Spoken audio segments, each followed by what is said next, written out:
सुबह उसकी वाइफ उसको बेबी उठ जा ना, दोपहर के 2 बज गए हैं करके उठाती है, जिससे वो कहता है यार आज मैंने बहुत बुरा सपना देखा जिसमें मुझे जेल भेजा गया और वहाँ के कैदियों ने मेरी धड़ाधड़ गुल्लक बजाई। क्या बुरा सपना था यार, मेरी तो रूह ही कांप गई। वाइफ कहती है पर लोडू तुझे जेल तो अभी भी जाना है, जो सुनकर उसको फिर से बहुत बुरा लगता है कि नहीं यार। आगे वो फैसला करता है कि वो अपने आप को इन 6 महीनों में फौलादी बना देगा ताकि कोई उसका चमत्कार ना कर सके, कोई उसे छू ना सके, जिसके लिए वो जिम जाता है और फिर एक सस्ती सी टैटू की दुकान पर घटिया सा बकवास टैटू करवाने जाता है। रात के टाइम जब उसकी वाइफ गर्म होती है तब वो उसकी गर्मी उतारने की बजाय अपने आप को गर्म करता है, क्योंकि यही गर्मी उसको जेल में दूसरे कैदियों से बचा कर रखेगी। फिर वो अपनी वाइफ को एक बड़ा सा 1.5 फुट का नकली औजार देता है, कहता है मेरी जान इसे मेरे अंदर डाल दो ताकि जेल में जब कोई जबरदस्ती अपना सामान गीला करके मेरे अंदर डाले तो मुझे उससे कोई फर्क ना पड़े। जिस नकली औजार पर उसकी वाइफ थोड़ा सा थूक लगाती है और उसे पूरा अंदर तक सरका देती है, जिससे चितकबरा की चीख निकल जाती है कि अरे यार ये तो बहुत डरावना है। आगे वो ताइक्वांडो सीखने जाता है, जहाँ का चूतिया मास्टर उसे पिछले 3 हफ्तों से सिर्फ किक मारना सिखा रहा था, पर वो तो यहाँ खूंखार वाली लड़ाई सीखने आया था, जिसमें वो मास्टर के साथ बकवास करता है तो मास्टर उसे उठाकर वहाँ से बाहर फेंक देता है। तभी उसे अंधेरे में एक बूढ़ा दिखता है जो किसी ऐसे ही बंदे की तलाश में था जिसको खूंखार वाली लड़ाई सीखनी हो, जिसको वो एक ही घुसंड में दीवार में छेद करके दिखाता है, जिस छेद को देखकर चितकबरा उससे प्रभावित हो जाता है कि मैं साला इसी से ट्रेनिंग लेगा और उसे उठाकर अपने घर लेकर पहुंचता है, जिसे देखकर चितकबरा की वाइफ को जरा भी खुशी नहीं होती, क्योंकि वो साला मास्टर कम और चोर उचक्का नशेड़ी ज्यादा लग रहा था। अगली सुबह मास्टर उसे सुबह के 5 बजे उठाता है और उसकी तगड़ी वाली ट्रेनिंग शुरू कर देता है ताकि उसके सामने कोई खड़ा ना रह सके।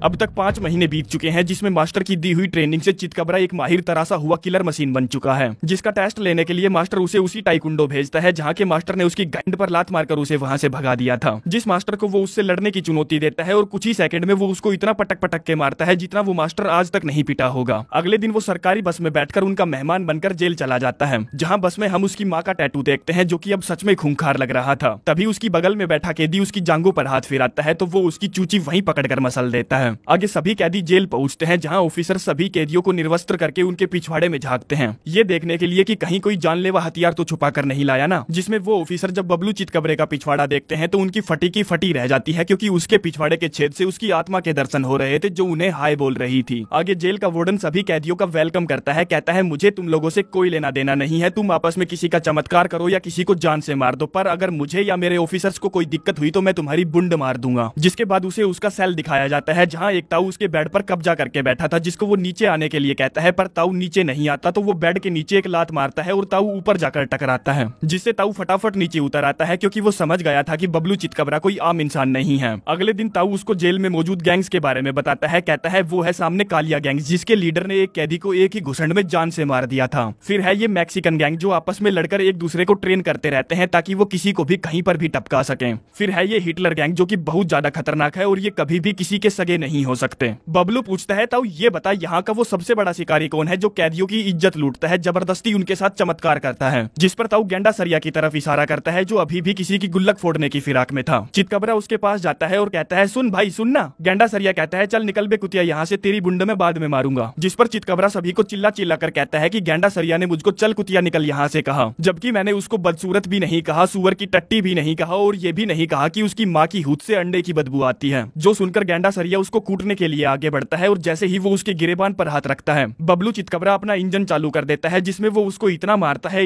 है जितना तो गेंडा सरिया ने भी किसी को नहीं मारा होगा। और तो और वो उसकी अकल ठिकाने लगाने के लिए उसकी 3-4 उंगलियां भी तोड़ देता है, जो देखकर सभी गैंग वाले उसे अपनी गैंग में लेना चाहते थे, पर वो किसी की भी गैंग में शामिल नहीं होता और सभी गैंग लीडर्स को फ्री में पेलता है।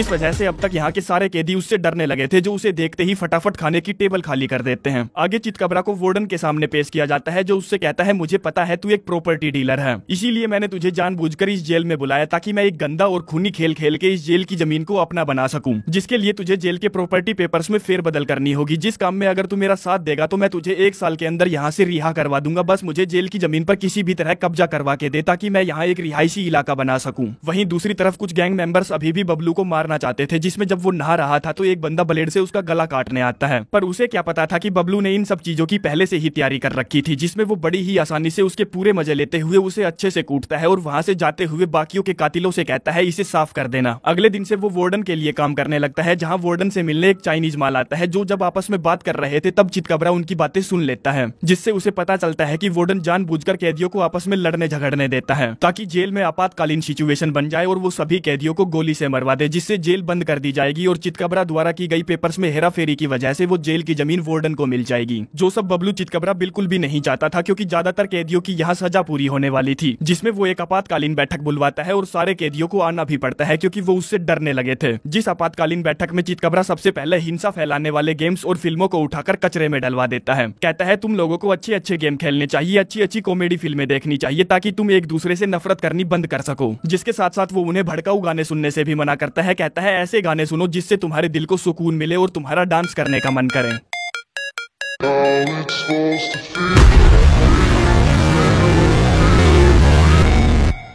Never break, always fight, never quit, do it right, play the game, win it life, I never miss, that's facts, taking big swings, put your hand to the bat, put me in the ring, you go out in effect, cause I sing what I mean and I bring it to the mad light, ain't got time to kill, I got time to live, I took the red pill, I know life's short so I wanna live real, but how's it supposed to feel?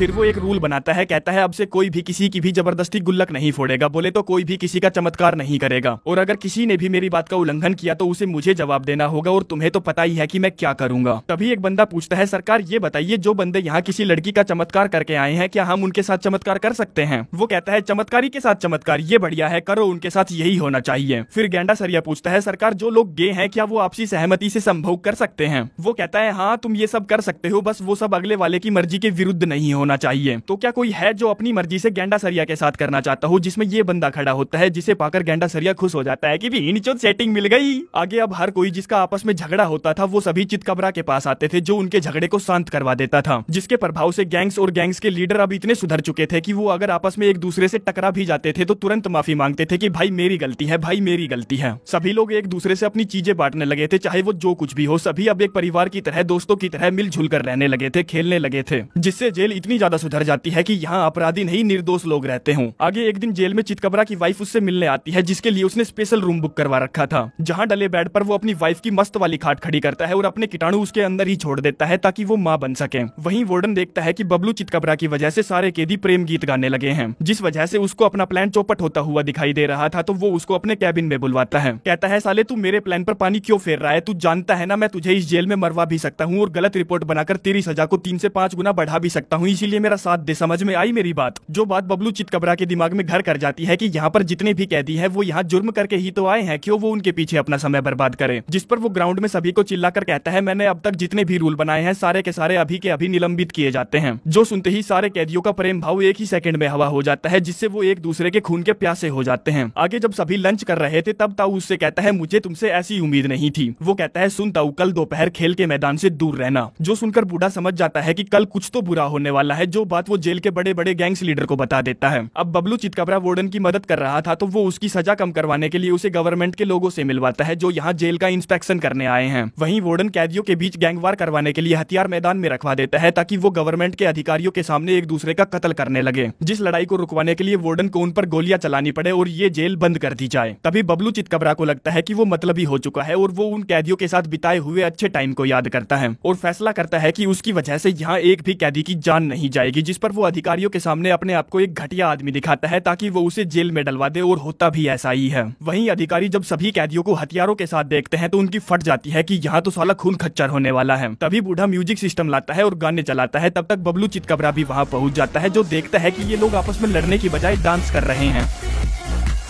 They wanna say my name, but they holding back. They wanna say they hate, but they know it's cap. I ain't play no games, I just do that's fact. And I don't feel no shame, it's a mood you lack. I go crazy, visions in my head, like memories after death. To be a legend instead of something you can forget. I'm living up every breath, I'd rather lead than be led. I'll fill the seats as I spread.